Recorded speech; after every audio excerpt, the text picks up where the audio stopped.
الحمد لله الذي نحمده ونستعينه ونستغفره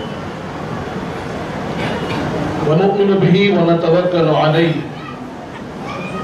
ونعوذ بالله من شرور أنفسنا ومن سيئات أعمالنا ومن يهده الله فلا مضل له ومن يضلل فلا هادي له ونشهد أن لا إله إلا الله وحده لا شريك له ونشهد أن سيدنا ونبينا ومولانا محمدا عبده ورسوله أرسله بالحق بشيرا ونذيرا قال الله تعالى في القرآن المجيد والفرقان الحميد أعوذ بالله من الشيطان الرجيم بسم الله الرحمن الرحيم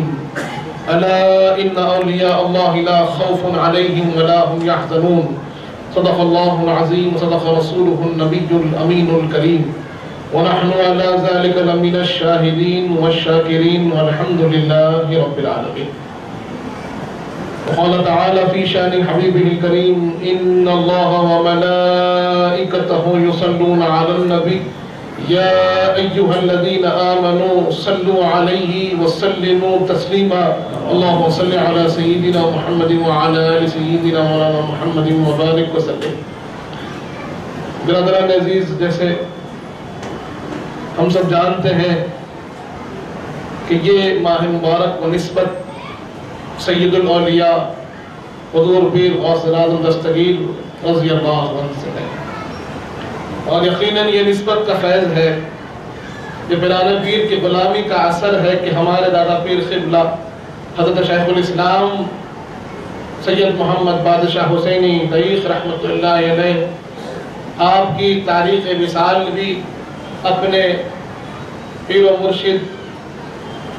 اپنے منبع اور اپنے مرکز یعنی پیران پیر سرکار جو تاریخ ہے 17 ربیع الثانی، وہی تاریخ آپ کو بھی حاصل ہوئی. یہ آپ کی نسبت کا کمال ہے، یا آپ کی پیران پیر سے تعلق کا کمال ہے کہ یقیناً آج ہم جمع ہوتے ہیں تو پیران پیر کی بھی یاد ہوتی ہے، اور اسی نسبت کے صدقے میں اپنے پیر کی بھی یاد ہوتی ہے. برادران عزیز، ہم نے اس ماہ مبارک میں پیران پیر سرکار کے حالات کو بھی سنا، آپ کے کرامات کو بھی سنا اور آپ کے تعلیمات کو بھی سنا، اور اسی کے سلسلے کو اگر ہم دیکھتے ہیں اور آپ کے تعلیمات کے حقیقی پیکر کو ہم دیکھتے ہیں تو ہم اپنے پیروں کی حیات کو جب پڑھتے ہیں، حضرت شیخ الاسلام کی حیات کو پڑھتے ہیں، حضرت چھوٹے صاحب قبلہ کی حیات کو پڑھتے ہیں، تو ہم وہی پیکر کو ایک نظیر اور مثال کے طور پر حاصل کرتے ہیں آپ کی زندگی میں. برادران عزیز، اولیاء اللہ کی جب بات ہوتی ہے تو یہ آیت کریمہ ہم بارہا سنتے ہیں کہ الا ان اولیاء اللہ لا خوف علیہم ولا هم يحزنون. اے لوگوں، جان لو کہ اللہ کے جو نیک بندے ہوتے ہیں انہیں خوف نہیں ہوتا، اور نہ ہی وہ رنجیدہ ہوتے ہیں، نہ ہی وہ غمزدہ ہوتے ہیں. یہ آیت تو ہم نے بارہا سنی ہے، لیکن یہ منزل، یہ مقام کیسے حاصل ہوتا ہے، یہ کیفیت کیسے حاصل ہوتی ہے، آدمی اللہ کے قرب پر اس طریقے سے کیسے پہنچتا ہے، اس مقام پر کیسے پہنچتا ہے، اس کو جاننے کی ضرورت ہے، اور اس راستے پر اپنے آپ گامزن کرنے کی ضرورت ہے. برادران عزیز، اللہ تبارک و تعالی ایک شخص کی ابتدا اور ایک شخص کی انتہا کو بیان کرتا ہے. قرآن مجید میں الگ الگ پیراہن میں، الگ الگ انداز میں لوگوں کی ابتدا، ان کی پیدائش کو ذکر کیا گیا، اور ان کی انتہا اور ان کے مقصد کو ذکر کیا. کہیں پر خلقت بظاہر جو جسم کی ہوتی ہے اس کا بھی اللہ نے ذکر کیا اور بتایا کہ تمہیں ایک نطفے سے پیدا کیا گیا، پھر تم علقہ بنے، پھر مضغہ بنے، اور اس کے بعد پھر جسم لے کر تم اس دنیا میں آئے ہو. کہیں ہمارے عبادت کے مقصد کو بیان کیا گیا، اور کہیں اس طور پر بھی اللہ نے بیان کیا کہ جو آدمی کے اندر اللہ نے نفس رکھا ہے اس کی ابتدا اور انتہا اس کو بھی بیان کیا، اس اعتبار سے کہ کہیں فرمایا ان النفس لامارۃ بالسوء، کہ نفس جو ہے یہ برائی کا حکم دیتا ہے. اور کہیں فرمایا یا ایتھا النفس المطمئنہ ارجعی الی ربک راضیۃ مرضیہ. یہ دو مرحلے ہیں، ایک ابتدا ہے، ایک انتہا ہے۔ ایک وہ نفس ہے جو ایک ایسی کیفیت کے ساتھ پیدا ہوا کہ وہ بندے کو گناہ کی طرف لے جاتا ہے، برائی کا حکم دیتا ہے، خرابی کا حکم دیتا ہے اور اللہ کے راستے سے ہٹاتا ہے۔ اور وہی نفس کو جب بندہ محنت کرتا ہے، کوشش کرتا ہے اور اپنے آپ کو رب کے راستے پر چلاتا چلا جاتا ہے تو ایک مقام یہ بھی آتا ہے کہ وہی نفس رب فرماتا ہے یا ایتھا النفس المطمئنہ، اے نفس مطمئنہ رب کی طرف آ جا۔ یہ جو سفر ہے، یہ سفر ہوتا ہے عام کو خاص بنانے کا۔ یہ سفر ہے کہ جہاں ایک عام آدمی، ایک عام بندہ اللہ والا بن جاتا ہے، اللہ کا مخالف بن جاتا ہے اور اس مقام کو حاصل کرتا ہے تو اس کا مقصد عین ہے۔ برادران عزیز، جب ہم پیران پیر سرکار کے تعلیمات پڑھتے ہیں اور خصوصاً فتوح الغیب پڑھتے ہیں تو فتوح الغیب کے اندر پیران پیر سرکار نے ایک باب قائم فرمایا اور جس کے اندر آپ نے فرمایا کہ نفس کے حالتوں کو پہچانا، نفس کے احوال کیا ہوتے ہیں، حالات کیا ہوتے ہیں اور اس سے کیسے بچا جائے۔ اور پیران پیر سرکار کے تعلیمات میں بنیادی طور پر آپ نے فرمایا کہ اگر بندہ کامیاب ہونا چاہتا ہے، اگر بندہ اللہ کا مقرب بننا چاہتا ہے، اگر بندہ اپنے عبادات کو شرف مقبولیت حاصل کرانا چاہتا ہے تو پھر اس کے لیے ایک ہی کام کرنا ہوگا کہ اپنے نفس کی مخالفت کرے۔ پیران پیر بالکل واضح انداز میں فرماتے ہیں کہ اگر تمہیں اللہ کا قرب چاہیے، اللہ کی رضا چاہیے، اللہ کے قریب ہونا چاہتے ہو، اللہ کے مقبول بننا چاہتے ہو تو پھر پیران پیر فرماتے ہیں پہلا قدم تمہیں اپنے نفس پر رکھنا۔ نفس کی اتباع اگر کرتے رہیں گے تو کبھی اللہ کا قرب حاصل نہیں ہو سکتا۔ اگر اپنی خواہشات کے لیے زندگی گزارتے رہیں گے تو پیران پیر فرماتے ہیں کبھی اسے وہ چیز حاصل نہیں ہوگی، اللہ کا قرب حاصل نہیں ہوگا، اللہ کی معیت حاصل نہیں ہوگی اگر وہ نفس کی خواہشات کی تکمیل کرتا رہے۔ اسی لیے وہ شعر بڑا مشہور ہے اور ہم اس کو قصیدہ بردہ میں اکثر پڑھتے ہیں کیونکہ لوگ سمجھتے ہیں کہ نفس کو کیسے قابو میں لائیں، اس کی تربیت کیسے کریں، اس کو صحیح راستے پہ کیسے لائیں، تو یہ شعر بڑا اس کے لیے فائدہ بخش ہے۔ علامہ بوصیری فرماتے ہیں کہ النفس کالطفل ان تحملہ شب علی حبہ ان تفتنہ ینفتن۔ نفس جو ہوتا ہے کہ چھوٹے بچے کی طرح ہوتا ہے، ایک دودھ پینے والا جو بچہ ہوتا ہے، نفس کی مثال بھی ویسے ہی ہے کہ اگر اس کو چھوڑتے چلے جائیں گے تو وہ خود سے کبھی دودھ نہیں چھوڑتا، کبھی دودھ پینا نہیں چھوڑتا، اس کو چھڑانا پڑتا ہے، اس کو روکنا پڑتا ہے، اس کو صحیح راستے پہ لانا پڑتا ہے، اس کو راستہ بدلانا پڑتا ہے، دودھ کی جگہ اسے کھانا کھلانا پڑتا ہے، تب وہ دودھ چھوڑتا ہے۔ تو نفس کی مثال بھی ایسے ہی ہے۔ اسی لیے پیران پیر فرماتے ہیں کہ اگر تم اپنے آپ کو اللہ کا مقرب بنانا چاہتے ہو، اپنی عبادت کے اندر وہ کیفیت پیدا کرنا چاہتے ہو کہ اگر تمہاری عبادت صرف اٹھک بیٹھک نہ رہ جائے، تمہاری عبادت صرف اٹھنا بیٹھنا نہ ہو بلکہ رب کی عبادت ہو اور رب اس سے راضی ہو، رب تمہاری عبادت کو پسند کرنے والا ہو، تو پھر تمہیں اپنے نفس پر پیر رکھنا ہوگا۔ پیران پیر فرماتے ہیں کہ ایک قدم اپنے نفس پر رکھو، دوسرا قدم تم رب کی بارگاہ میں رکھو گے۔ اتنی زیادہ آپ نے تاکید فرمائی نفس کے خواہشات کو روکنے میں۔ اس کے لیے کیا کرنا چاہیے، کیسے کرنا چاہیے؟ تو اس کے لیے وہ شعر بڑا مشہور اور معتبر ہے جہاں ہم نے بارہا سنا ہے کہ یار کی مرضی کے آگے یار کا دم بھر کے دیکھ، یار کی مرضی کے آگے یار کا دم بھر کے دیکھ، سب تماشے کر کے دیکھا یہ تماشا کر کے دیکھ، سب کو اپنا کرنے والے اس کو اپنا کر کے دیکھا۔ آج معاملہ ہمارا یہی ہو گیا ہے کہ ہم جب کہتے ہیں کہ رب کی رضا چاہیے، اللہ کی خوشنودی چاہیے، اللہ کی محبت چاہیے، تو پھر یار کی مرضی کے آگے یار کا دم بھر کے دیکھ، اپنی مرضی کو اس کی مرضی کے سامنے ختم کرنا ہوگا، اپنی خواہش کو اس کے حکم کے سامنے ختم کرنا ہوگا۔ بیٹھ جائیے حاجی بھائی، تشریف رکھیے، تشریف رکھیے۔ اس طرف توجہ دینے کی ضرورت ہے کہ نفس کو کیسے قابو میں لایا جائے. تو ہر قدم جو زندگی کا ہم اٹھا رہے ہیں، ہر لمحہ جو زندگی کا ہم گزار رہے ہیں، وہاں پر آپ کے سامنے دو راستے ہوتے ہیں، وہاں پر آپ کے سامنے دو آوازیں ہوتی ہیں. ایک آواز رب کی طرف سے ہوتی ہے کہ تمہیں یہ کرنا ہے، یہ رب کا حکم ہے،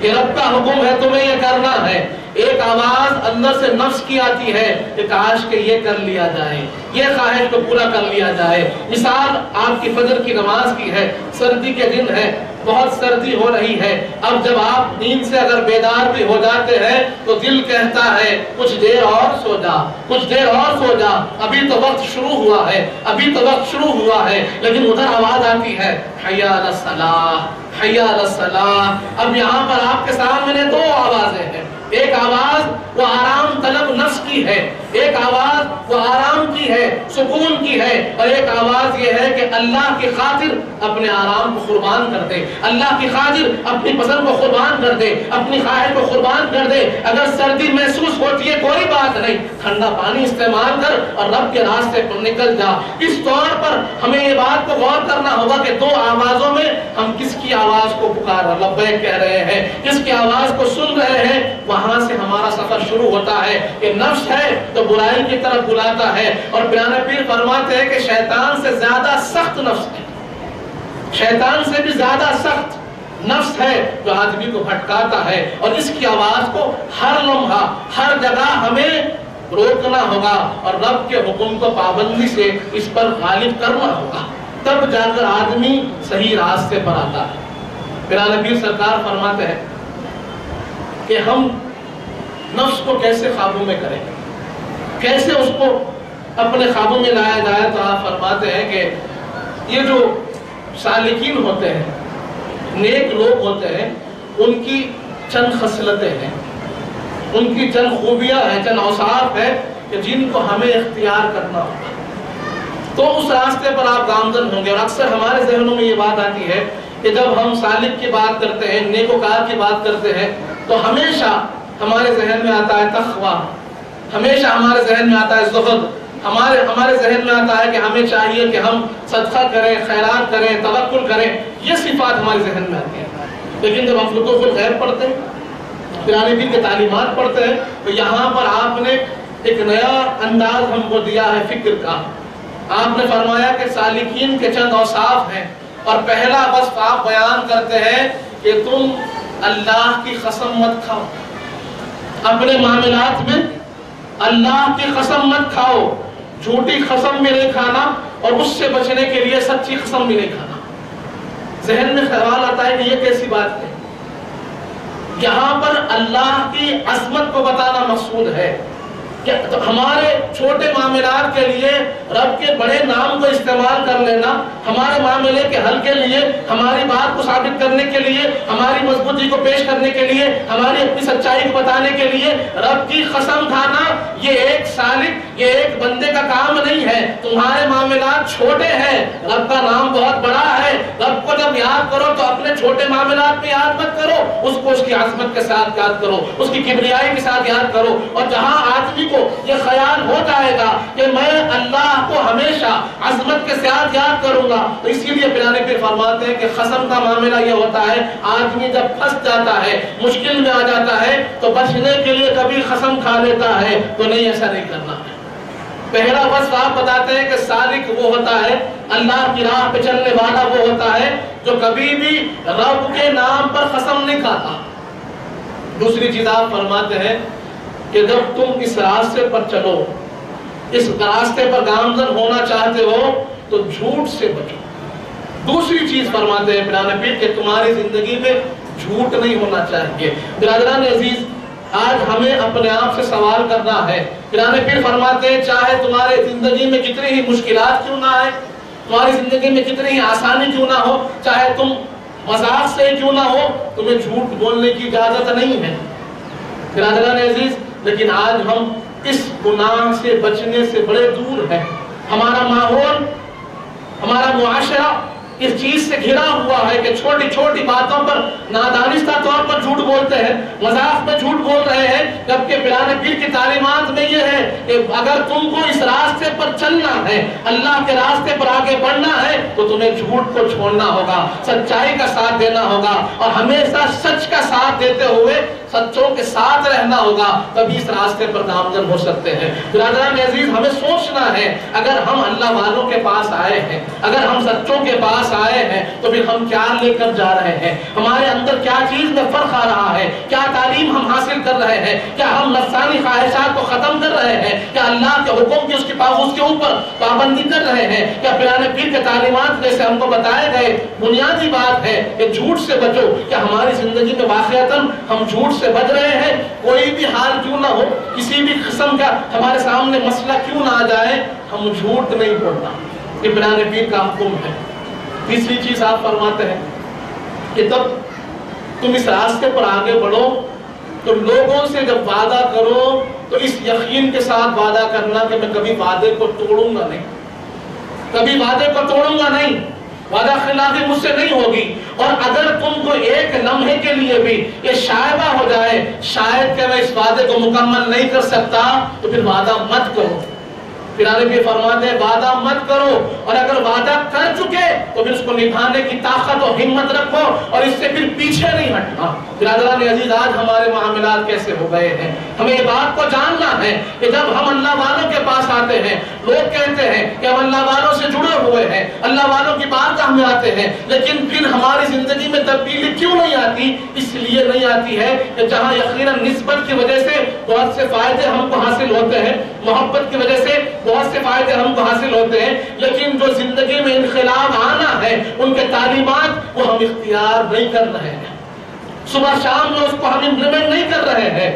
جب ہمیں معاملات میں دیکھتے ہیں تو جھوٹ کا بھی خیال نہیں رہتا، وعدے کا بھی خیال نہیں رہتا، آدمی کی عزت کا بھی خیال نہیں رہتا، اس کے احترام کا بھی خیال نہیں رہتا، تو پھر ہم نے کیا پایا؟ کہاں ہماری زندگی میں تبدیلی آئی؟ ہم نے جب نسبت حاصل کی، جب ہم نے اللہ والوں کا ہاتھ تھام لیا، تو اس کا اثر یہ ہونا چاہیے کہ ان کا جو راستہ ہے ہمارا راستہ وہی ہو جائے، ان کا جہاں قدم چل رہا ہے ہمارا قدم بھی وہی چلے، وہ جس کو اختیار کر رہے ہیں ہم بھی اختیار کریں، ہم جس کو چاہ رہے ہیں وہ سچے ہیں تو ہم جھوٹے کیسے ہو سکتے ہیں، وہ اچھے ہیں تو ہم برے کیسے ہو سکتے ہیں، وہ ہمیشہ وعدے کو پورا کرتے ہیں تو ان کا غلام وعدہ خلافی کیسے کر سکتا ہے، وہ ہمیشہ بندوں کی عزت کرتے ہیں تو ان کا غلام کسی بندے کی عزت کی پامالی کیسے کر سکتا ہے؟ یہ ہمیں سوچنا ہوگا۔ وہ نسبت کو جب ظاہر کرتے ہیں تو اس کا ذمہ داری کو بھی سمجھنا ہوگا۔ اسی طرح پیرانے پیر فرماتے ہیں، چوتھی چیز آپ بیان فرماتے ہیں کہ جب تم معاملات کرو تو کسی پر بھی کبھی لعنت نہیں بھیجنا، لعن تان نہیں کرنا۔ ایک مومن کی شان یہ نہیں ہے، ایک اللہ والے کی شان یہ نہیں ہے، اللہ کے راستے پہ چلنے والے کی شان یہ نہیں ہے کہ کسی پر بھی، کسی مخلوق پہ بھی تم لعن تان کرو، اس کو برا بھلا کہو، اس پر جو ہے اللہ کے عذاب کی دعا کرو، یہ مومن کی شان نہیں ہے۔ لیکن آج ہم دیکھتے ہیں ہمارا تھوڑا ہی معاملہ کیوں نہ بگڑ جائے، زبان سے شکوہ شکایت شروع ہو جاتی ہے، لوگوں کی برائیاں شروع ہو جاتی ہے، لیکن اللہ والوں کی شان یہ نہیں ہوتی۔ ان کو لاکھ تکلیفیں کیوں نہ پہنچے، ان کی نگاہ ہمیشہ رب کی طرف ہوتی ہے کہ رب آپ کیا چاہ رہے ہیں، رب آپ کیا چاہ رہے ہیں، اور وہ جانتے ہیں کہ کوئی بدلہ دے یا نہ دے، بہترین بدلہ دینے والی ذات پروردگار کی ہے۔ اسی لیے پیرانے پیر فرماتے ہیں کہ ایک مومن جو اللہ کے راستے پہ چلنے والا ہوتا ہے کبھی کسی پر لعنت نہیں کرتا۔ اس کے بعد آپ فرمائیں پانچویں چیز یہ ہے کہ جو اس راستے پہ چلنے والا مومن ہوتا ہے وہ کبھی کسی کے لیے بد دعا نہیں کرتا۔ ایک مومن کی شان یہ نہیں ہے کہ وہ بد دعا کرے۔ آپ دیکھیے کہ یہ چیزیں جو پیرانے پیر 100 برس پہلے فرما رہے ہیں، آج ہماری زندگیوں میں اس کا کتنا زیادہ اثر ہے، اور ہم اس سے کتنے زیادہ جڑے ہوئے اپنے آپ کو پاتے ہیں، اپنی زندگیوں میں اس معاملے کو کتنا زیادہ پاتے ہیں کہ جہاں پر ہم دیکھتے ہیں کہ ہمارے ہی گھر میں، ہمارے ہی معاشرے میں، ہمارے ہی محلے میں، ہمارے ہی رشتے داروں میں کچھ لوگ ایسے ہیں اگر ان کے لیے کچھ برا ہو جائے فوراً ہاتھ اٹھاتے ہیں اور آپ کے سامنے کہتے ہیں، بد دعا کرتے ہیں۔ پیرانے پیر فرماتے ہیں کہ نہیں، اگر تم مومن ہو، اللہ کو چاہنے والے ہو تو تم صبر کرنے والے ہونا, شکوہ شکایت کرنے والے نہیں ہونا, بددعا دینے والے نہیں ہونا. اور پھر ہمارے سامنے حضور پاک کا اسوہ حسنہ ہے, ہمارے سامنے حضور پاک کی وہ زندگی بابرکت ہے کہ جہاں پر حضور پاک صلی اللہ علیہ وسلم جو با اختیار ہے, ساری طاقتیں آپ کے ہاتھ میں ہیں, اور آپ پر ظلم ہوا, آپ پر زیادتی ہوئی, آپ پر پتھر برسائے گئے, آپ کے جسم اطہر کو لہو لہان کر دیا گیا, فرشتے آپ کے سامنے آ کر کھڑے ہو گئے, تب بھی آپ نے کیا فرمایا؟ نہیں, میں بد دعا نہیں کرتا, میں بد دعا نہیں کرتا. تو ہمارے بہنوں کو, ہماری ماؤں کو, ہمارے گھر والوں کو اس بات کو سمجھنا ہوگا, ہمارے بھائیوں کو اس بات کو سمجھنا ہوگا کہ جو اللہ والوں کے راستے پہ چلتا ہے وہ بندوں کو بد دعا نہیں دیتا, اگر کوئی تکلیف بھی دیتے ہیں تو اس کے حق میں دعا ہی کرتا ہے. اس بات کو ہمیں جاننا ہوگا. اس کے بعد پیرانے پیر فرماتے ہیں کہ جب تم اس راستے پر گامزن رہو تو ایک تو بد دعا نہیں کرنا, اور آگے فرمایا کہ تم کسی کے ساتھ جب معاملہ کرو, کسی کے ساتھ اپنے تعلق کو جوڑو تو پھر اس کے اوپر حرص نہیں کرنا. آدمی کے اندر حرص اور طمع نہیں ہونا, خواہش نہیں ہونا, دنیاوی خواہش. اپنے بھائی کو دیکھے کہ اس کے لیے اس کے پاس کچھ اچھا ہے, اس کے پاس کچھ زیادہ ہے, تو آپ کے اندر حرص پیدا نہیں ہونا. اور یہاں پر وہ حدیث پاک ہماری رہنمائی فرماتی ہے کہ جب حضور پاک فرماتے ہیں کہ جب تم دنیا میں دیکھو تو اپنے سے کمتر کو دیکھو. دنیا میں ہمیشہ اپنے سے کمتر کو دیکھنا کہ اپنے سے کم کس کے پاس ہے, نعمتیں ہم سے کم کس کے پاس ہے, ہماری نظر اس پہ ہونا, ہم شکر گزار بنیں گے. اور جب دین میں دیکھنا تو اپنے سے زیادہ تر کو دیکھنا, اپنے سے زیادہ کس کے پاس ہے, کون زیادہ پابند نماز پڑھنے والا ہے, کون زیادہ قرآن پڑھنے والا ہے, کون صدقات و خیرات کرنے والا ہے, ان پہ نگاہ ہونا. لیکن آج ہمارا معاملہ کیا ہو گیا ہے؟ معاملہ الٹا ہو گیا ہے کہ ہم آج دنیا میں دیکھتے ہیں تو اپنے سے زیادہ کو دیکھتے ہیں, اپنے سے زیادہ امیر کو دیکھتے ہیں, اپنے سے زیادہ طاقتور کو دیکھتے ہیں, اور پھر دل میں وہ طمع, وہ حرص جاگ جاتی ہے, کاش مجھے بھی حاصل ہو جائے, کاش مجھے بھی حاصل ہو جائے. لیکن پیرانے پیر فرماتے ہیں کہ نہیں, تمہیں شکر گزار بننا ہے, مومن کے دل میں حرص نہیں ہونا, طمع نہیں ہونا. اور آخر میں آپ فرماتے ہیں کہ ایک وہ وصف ہے جو بندے کو کامیاب کرتا ہے, وہ ہے تواضع, کہ آدمی کے اندر انکساری ہونا, تواضع ہونا, عاجزی ہونا, اس کے اندر تکبر نہیں ہونا. اور پیرانے پیر فرماتے ہیں کہ اگر جس نے اپنی زندگی میں تواضع اختیار کر لیا, جس نے اپنی زندگی میں عاجزی انکساری اختیار کر لی, اور اپنے آپ کو لوگوں کے سامنے بڑھ کر پیش کرنے نہیں لگا, اپنے سے زیادہ لوگوں کو جو ہے اپنے سے کمتر نہیں سمجھنے لگا, تکبر والا اپنے آپ کو پیش کرنے نہیں لگا, تو پیرانے پیر فرماتے ہیں کہ اللہ اسے اتنی عزت دے گا, اتنی عزت دے گا کہ پھر دنیا والے بھی دیکھیں گے, آخرت والے بھی دیکھیں گے. اور تواضع کی مثال آپ فرماتے ہیں اور بتاتے ہیں کہ تواضع اگر اختیار کرنا ہے تو کیسے کرنا. تو آپ فرماتے ہیں کہ اگر کوئی چھوٹا بچہ بھی تم کو دکھے, عمر میں تم سے چھوٹا ہے, عمر میں, جسم میں, طاقت میں تم سے چھوٹا ہے, اور جب وہ تم سے ملتا ہے تو اس کو بھی تو اپنے سے بہتر سمجھنا, اور فکر ایسی ہونی چاہیے کہ اس کی عمر کم ہے, میری عمر زیادہ ہے. اس کی عمر کم ہے اس کا مطلب اس کے گناہ بھی کم ہے. میری عمر زیادہ ہے تو شاید میری نافرمانیاں بھی زیادہ ہوں گی, تو اس طور پر وہ چھوٹا بچہ مجھ سے بہتر ہو گیا. پیرانے پیر فرماتے ہیں کہ اگر کوئی عالم تم سے ملے تو اس کے علم کے لحاظ سے اس کی قدر کرنا اور اس کو بہتر جاننا,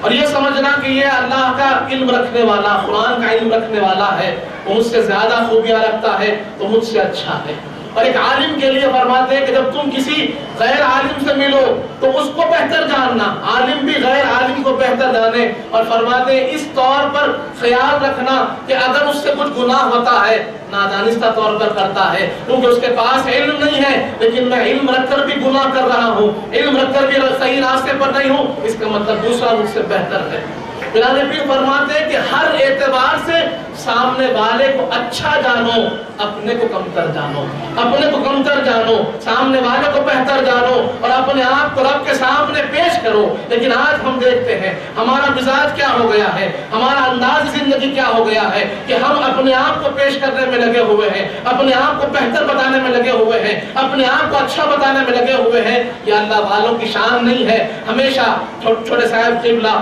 فرماتے تھے, سیدی مرشدی فرماتے تھے کہ بیٹے